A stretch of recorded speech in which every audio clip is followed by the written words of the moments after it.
ভোটের সময় সবাই আসে, কাজের সময় কেউ নেই। এ অভিযোগে আজ সরব উদয়পুর কাঁকড়াবন বিধানসভার গর্জন মোড়া। কাঁকড়াবন বিধানসভার গর্জন মোড়ার 11 নম্বর বুথ, ওয়ার্ড নম্বর 7 ঘোষপাড়া এলাকায় বছরের পর বছর ধরে বেহাল রাস্তা। প্রায় 400 পরিবার ও 1400 ভোটারের নিত্য যাতায়াত যেন প্রতিদিনের যুদ্ধ। বাম আমল পেরিয়ে বর্তমান শাসন, সরকার বদলেছে, স্লোগান বদলেছে, কিন্তু বদলায়নি রাস্তার হাল। বর্ষায় কাদা, জল, শুকনো দিনে ধুলোর জ্বর, স্কুল পড়ুয়া শিশু, অসুস্থ রোগী, গর্ভবতী মায়েদের জন্য এই রাস্তা কার্যত বিপজ্জনক। এলাকাবাসীরা একাধিকবার আবেদন জানিয়েছেন বিধায়ক ও পঞ্চায়েত প্রধানের কাছে, কিন্তু অভিযোগ, প্রতিশ্রুতি মিলেছে, কাজ নয়। শেষমেশ প্রশাসনের নীরবতা আর জনপ্রতিনিধিদের উদাসীনতায় ক্ষুব্ধ হয়ে আজ নিজেরাই রাস্তা সারিয়ে নেমেছেন এলাকাবাসী। প্রশ্ন উঠেছে, যে কাজ সরকারের করার কথা তা কেন জনগণকে করতে হচ্ছে? ঘোষপাড়ার স্পষ্ট বার্তা আর আশ্বাস নয়, চাই অবিলম্বে রাস্তা সংস্কার, না হলে এই ক্ষোভ আগামী দিনে আরও বড় প্রতিবাদের রূপ নিতে পারে।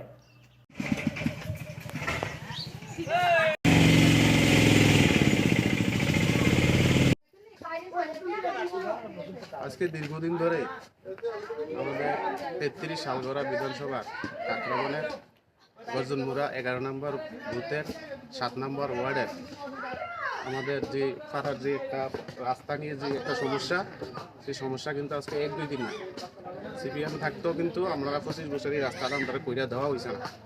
তারপরে মাঝে মাঝে শেষে একটা দল আইয়ে বিজেপি সরকার, এই বিজেপি আমরা সব করছি, করার পরও আমরা কিন্তু এই কাজটা এখনো পদার্থ পারতেছি না, এখনো হয়েছে না।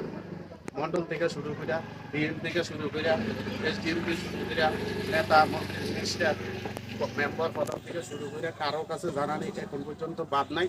সবার কাছে আমরা কইছি, তারা কোনো আমরা এই রাস্তার ব্যাপারে তারা কোনো কথা কইতে আসে না। এখন আমরা সবাই ঐক্যবদ্ধ হইয়াছিরা, গ্রামের সবাই মিলেছিরা এই রাস্তাটা আজকে করণের চিন্তাধারা নিয়েছে। ধন্যবাদ সবাই।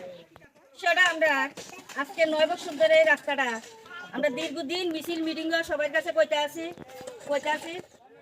আমরা রাস্তাটা হইতাছে না, গাড়ি ঘোড়া বা বাইক টাইক লইয়া যাইতে সবার অসুবিধা, ধানটা লইয়া যাইতে অসুবিধা। আমরা যে জায়গাত মিটিং বই এই জায়গাতে আলোচনা করি, প্রায় লাস্ট আমরা পঞ্চায়েত গেল পঞ্চায়েতও কবে করি, পার্টি অফিসে গেলে পার্টি অফিসে কই।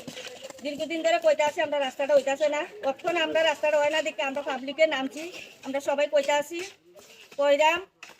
আর যে দূর আমরা পারি এ দূর কইরাম, আর তারা যেহেতু আইয়ে রাস্তাটা দিয়ে সবাই দেহে না যেন এমন না, তাহলে আমরা একটা আবেদন ওখানকার আমরা মহিলারা কিন্তু কিছু লুকলে আমরা নামছি, রাস্তাটা কইরাম বা করতে আসি সবার কাছে আমরা আবেদন যে রাস্তাটা যেহেতু হইল না কেন, আমরা এত দীর্ঘদিন ধরে কইতে আসি যে রাস্তাটা করে দিতে হইব।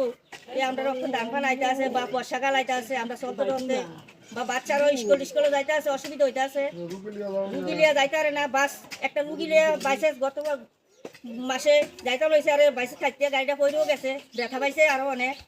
ব্যথা পাওয়ানোর পরে যাও এই ডাক্তার এই চিকিৎসাও করলাম, ব্যথার চিকিৎসাও করলাম, রোগের চিকিৎসাও করলাম। তারা কাছে যে শুনাইলাম, তারা তো দিন আগে দেখলো না, রাস্তাটা দেখলো না। বা আমরা এর দূরে আয় যাও, আমরা রাস্তাটা যেহেতু কইরা করে নমস্কার আমার কাছে সবার কাছে। দীর্ঘদিন ধরে নেতারা একে একে সবার কাছে অনুরোধ করতে আসি যে আমরা রাস্তাটা দরকার, রাস্তাটা আমরা করাইয়া দাও। গত বছর নিজে 2-3 বার করেছিল, আমি করাইয়া দিলাম, নিজের পকেটে পয়সা দিয়েছিলাম। তারপরে 5-6 লেবার দিয়েছিল, গাছটি পরিষ্কার করে দেওয়ার লিগে বারবার তারা অনুরোধ করা হয়েছে। তারা বারবার করতে আছে এই পঞ্চায়েতে একটা ইট বইল এই রাস্তাটা আগে বইব, কিন্তু দেখা গেল কি তারা ওই যে জায়গাতে মানুষ আডে না এই জায়গাতে 1/2 কিলোমিটার রাস্তা হয়, একজনের লেগে 1/2 কিলোমিটার রাস্তা আছে এই পঞ্চায়েতে। আমার নজিরবিহীন ঘটনা আছে আমরা এই 7 নম্বর ওয়ার্ডে, কিন্তু দেখা গেল আমরা ভাইতে আসি না। তো আমরা কি করি, আমার তারা আশা বাদ দিয়েছিল, এখন আমরা নিজেরা কাজ করানোর উদ্যোগ নিয়েছি। সবাই বাড়ির বৌদি লই আসে, সবাই নামছি, আর কি দেখা আর কিছু করার নাই। আমরা একজন ভিত্তিতা দেখতে হয়ে গেছে, একটা গাড়ি আইতে পারে না, একটা মানুষের গৃহস্থী লইতে পারতে আসে না, কোনো কিছু করতে হয়। ডেলি অ্যাক্সিডেন্ট এই হুদিনকালে। আর বর্ষাকালে কি অবস্থা যে রাস্তাটা, নেতারা বারবার দেখতে আছে, তাদের কাছে বারবার আপিল করা হইতেছে, কেউ এটা কর্ণগত করে না। এই যাক সবার কাছে অনুরোধ, আমরা রাস্তাটা যাতে আইয়া দেহে, নেতারা থেকে শুরু করে উপর মহলের থেকেও শুরু করে সবাই যাতে আইয়া দেহে, আমরা কাজটা যাতে ইমিডিয়েটলি হয়, এতটুকুই কথা।